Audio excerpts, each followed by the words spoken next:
Hello, bienvenue. Ça faisait super longtemps que je n'étais pas venue sur la chaîne et je suis un peu en réorganisation de ce que je fais présentement, de ce que j'offre comme service. Je suis beaucoup dans le questionnement de où je m'en vais, de quelles sont mes valeurs, qu'est-ce que j'ai envie de véhiculer et j'ai vraiment envie de continuer l'astrologie et de la mettre encore plus de l'avant.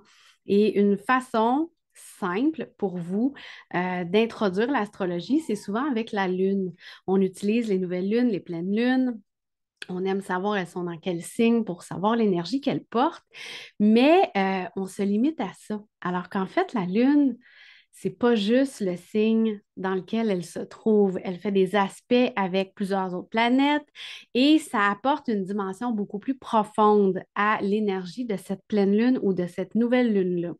Donc, maintenant, à chaque pleine lune et nouvelle lune, je vais vous lire la carte du ciel de cette lune-là pour vous donner un peu plus de profondeur dans l'énergie. Si vous voulez faire un rituel, si vous voulez prendre un moment, une pause, faire un peu, je ne sais pas, de journaling, de yoga, de méditation sur ces énergies-là, mais ça peut être intéressant de voir toute la complexité de la toile énergétique qui est tissée autour de ça. Donc, je vais vous partager mon écran et vous allez pouvoir voir la carte du ciel. Et voilà. Donc, on a c'est la carte de la pleine lune, en fait. C'est vraiment toutes les énergies qui sont impliquées. J'ai réduit le champ parce que je ne regarde pas tous les aspects avec toutes les choses. On a une pleine lune en Capricorne, donc elle est ici dans le signe du Capricorne. Et par définition, c'est une pleine lune, donc le soleil est à l'opposé, il est ici en Cancer. Donc, on est vraiment dans cet axe de polarité de Cancer-Capricorne qui est en fait, si on le résume, cet axe-là nous amène à apprendre à bâtir dans la vulnérabilité et les émotions. Parce que le cancer, c'est un signe qui est très, très féminin, qui est très dans l'être, être dans les choses, se nourrir de ce qu'on est, nourrir les autres, en prendre soin, alors que le Capricorne, il est dans le faire, il est très dans le masculin, dans la mise en action des choses. Et cet axe-là nous apprend à concilier le côté passif et l'action, l'actif des choses. Une lune en Capricorne, c'est une lune qui est très, très ambitieuse, qui va être beaucoup dans les projets, qui est dans la rigueur, dans la maîtrise de soi, qui a un besoin de sécurité aussi. Il y a une dévotion envers ce qu'il souhaite accomplir dans sa vie. Donc, il va être prêt à déplacer des montagnes si c'est quelque chose qu'il veut faire.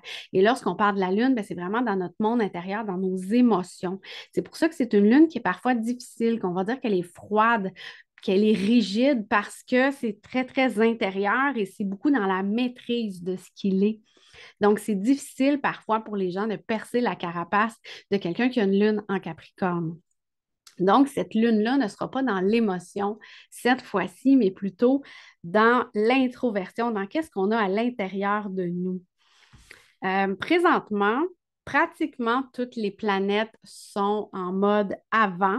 On a Pluton qui est en rétrograde depuis quelque temps, Saturne qui vient de débuter sa rétrograde et Neptune qui est en station rétrograde. Donc, il n'avance pas. Il est en train tranquillement d'inverser sa direction. Donc, il n'y a pas beaucoup de mouvement du côté de Neptune. Euh, si on regarde notre Lune ici, elle fait aussi une opposition à Mercure. Le Soleil est en conjonction avec Mercure, qui nous amène un esprit clair, lucide, une énergie très, très augmentée, une grande confiance en soi. Oups, désolé, j'ai pesé sur le mauvais piton. Donc, c'est ça, une grande confiance en soi, mais la Lune en opposition, ça peut nous amener un peu de difficulté. Mercure est très dans le partage des mots de ce qu'il ressent en étant en cancer. Il va être capable de mettre les bons mots sur les ressentis pour accompagner les gens aussi. Mais la Lune étant dans un signe plus rigide, ça demande un petit effort pour la personne ou pour les gens d'aller dans ce monde intérieur-là. Donc, c'est d'apprendre à concilier les deux ensemble. On a la Lune qui fait un trigone avec Jupiter.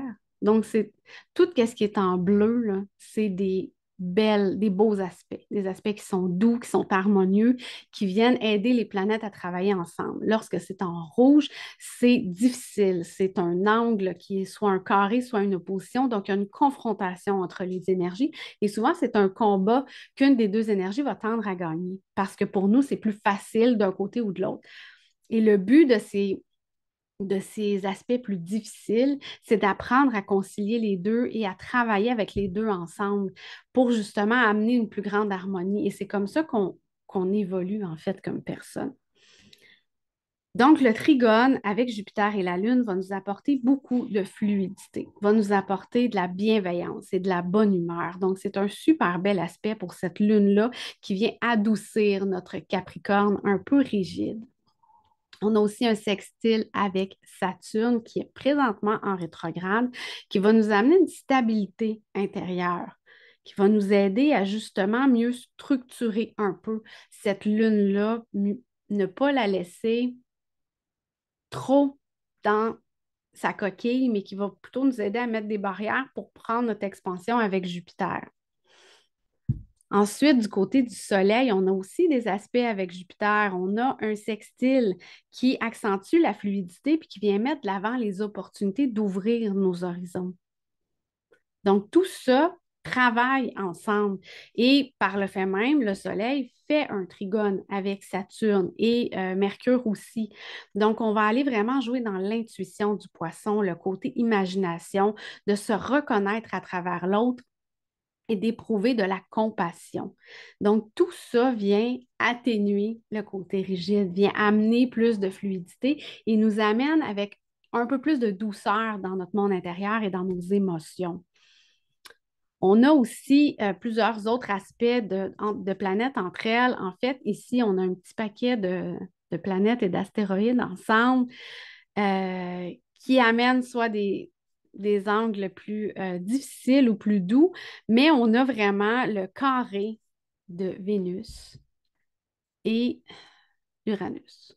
Vraiment ici, là, Uranus fait un carré avec d'autres, avec Mars et Pallas aussi, mais il est presque exact avec Vénus. Et ça nous amène un esprit persévérant, une vision à long terme. Ça, c'est Uranus qui nous amène un esprit persévérant en taureau, une vision à long terme qui vient transformer nos idées en projets concrets, en projets palpables. Et Vénus, qui est la passion, la joie, la générosité en Lion, bien là, on a un carré entre les deux. On a de la misère à mettre en action nos idées parce qu'on a envie de s'amuser, on a envie de donner aux gens. Donc, le côté plus palpable des choses, on est dans la légèreté, donc ça peut être difficile à concilier, mais si vous prenez le temps de vous amuser dans ce que vous faites, vous allez trouver le moyen de mettre les choses concrètement. Mais faites-le par le jeu. Amusez-vous. Amenez de la joie dans ce que vous faites. Cette lune-là est en ascendant Lion. On a beaucoup d'énergie dans le coin du Lion présentement et ça forme un carré avec Jupiter en taureau. Notre Jupiter qui apportait une douceur, une fluidité, beaucoup de joie, mais il vient un peu amener un petit accrochage ici avec l'ascendant lion parce que le lion, c'est le feu et le taureau étant la terre, c'est vraiment l'affirmation dans le feu et la stabilité dans la terre. Donc, c'est de trouver une dynamique constructive dans ce qu'on fait. Donc, cette lune-là est une réflexion sur où est-ce que vous en êtes présentement, puis qu'est-ce que vous voulez amener plus tard. Mais tout ça dans votre monde intérieur, dans votre intuition. Donc, c'est peut-être la dimension qui est un peu plus difficile à comprendre pour la lune, mais tout ça est dans le monde intérieur et non pas comme le soleil dans l'extérieur, dans la personnalité, dans comment je rayonne. On est vraiment à l'intérieur de moi. Qu'est-ce que je porte? Qu'est-ce que j'ai envie d'amener à long terme dans ce que je fais, dans ma vie de tous les jours, dans ma famille, dans mon travail, peu importe ce qui vous tient à cœur, vous devez trouver comment vous allez construire ça et l'amener à un autre niveau à l'intérieur de vous. Ouf! C'est difficile, les mots ces temps-ci. Pourtant, Mercure devrait m'aider. Et cette lune-là a aussi un MC qui est votre plus grande réalisation dans le monde, dans une carte du ciel. Donc, au niveau de la lune, comment je peux me réaliser avec cette lune-là? c'est carrément de show up dans la vie parce qu'elle fait un magnifique trigone avec Mars qui nous amène justement à passer à l'action dans ce qu'on veut. On est dans deux signes de feu, deux signes qui veulent s'affirmer, qui veulent briller, qui veulent montrer les choses. Le bélier est capable d'initier beaucoup. Donc, comment est-ce que je peux show up dans la vie, me montrer tel que je suis, aller jouer dans mon monde intérieur, puis l'amener dans le day-to-day pour bâtir quelque chose avec ça. Et on a Pallas, qui est un astéroïde que je ne parle pas beaucoup, mais que je vais amener de plus en plus. Pallas, c'est notre côté battant, une vision, une stratégie, un côté éclair de génie dans la vie. Et Pallas nous amène à nous réaliser sur le plan social et professionnel. Et elle fait aussi un trigone, puisqu'elle est collée sur Mars. Elle fait aussi un trigone avec notre milieu de ciel. Donc, elle a cet élan-là de nous aider à nous réaliser encore plus. On va avoir la vision qui est amenée avec ça. On a la fluidité de Jupiter là-dedans. On a la structure de Saturne. Donc, c'est une super belle pleine lune pour vraiment s'asseoir et faire le point où est-ce que vous en êtes dans votre vie de tous les jours. Qu'est-ce que vous voulez faire éventuellement? Et comment vous pouvez mettre ça en action. Les pleines lunes, c'est souvent un moment qu'on dit de lâcher prise, de laisser aller, de se pardonner. Donc, en faisant l'examen de ce que vous voulez, de où vous voulez aller, de peut-être vos vœux de nouvelle lune que vous avez fait, que vous voulez amener dans le concret, bien là, c'est de regarder vraiment où est-ce que vous en êtes avec ça. Est-ce que tout est encore aligné? Puis si ce n'est pas aligné, sur quoi je dois lâcher prise pour que ça le soit? Qu'est-ce qui n'a plus sa place dans ma vie? Quel regret je porte? Quelle chose j'ai envie de me pardonner ou de pardonner à quelqu'un d'autre qui me retient de passer à l'action?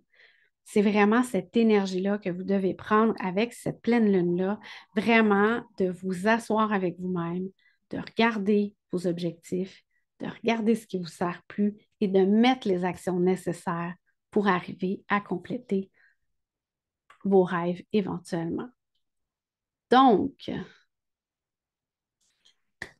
j'espère que ça vous éclaire, cette lune-là, cette analyse de la carte du ciel. C'est quelque chose que je vais refaire à chaque nouvelle lune et pleine lune. Donc, gênez-vous pas à commenter, à me donner vos impressions une fois la lune passée. Qu'est-ce que vous avez fait? Comment ça s'est passé? Puis, est-ce que ça vous aide, ce genre d'interprétation-là? Donc, sur ce, je vous souhaite une super belle journée et je vous invite à me rejoindre sur le podcast où je continue à parler d'astrologie. Podcast Essence Véritable, disponible sur Spotify et sur Apple Music aussi.